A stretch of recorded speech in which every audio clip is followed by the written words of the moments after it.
ఓం నమ శివాయ అందరికి. ఈరోజు మన ఛానల్లో డే 10.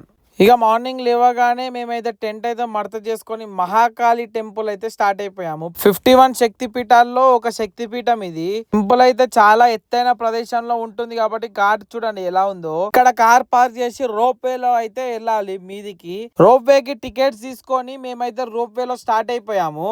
గిరినార్ లో ఎక్కిన డబ్బాలే ఉన్నాయి ఇక్కడ కూడా రోప్ వే అయితే ఎక్కి స్టార్ట్ అయిపోయాము. పైన నుంచి వ్యూ చూడండి ఎంత బాగుందో. అదే అమ్మవారి టెంపుల్. రోప్ వే దిగి ఒక 600 స్టెప్స్ అయితే నడవాలి. తర్వాత అమ్మవారి టెంపుల్ అయితే వస్తుంది. ఫస్ట్ అమ్మవారి వాహనం అయితే మనకు దర్శనం ఇస్తుంది. అక్కడ నుంచి వ్యూ చూడండి ఎలా ఉందో. అమ్మవారి టెంపుల్ అయితే కొంచెం కన్స్ట్రక్షన్ అవుతుంది మీద. అమ్మవారి జెండా దర్శించుకుంటే చాలా మంచిదంట. ఓం క్రీం కాళికాయ నమః. అమ్మవారు అయితే చాలా బాగా దర్శనం ఇచ్చింది. వేరే వాళ్ళు ఎవరో అమ్మవారికి జెండా అయితే సమర్పించారు. అక్కడ జెండా మారుస్తున్నారు ఆఫ్టర్నూన్ టైంలో. జెండా మార్చాక ఇక్కడ గర్భ అయితే ఆడారు అమ్మవారి టెంపుల్లో.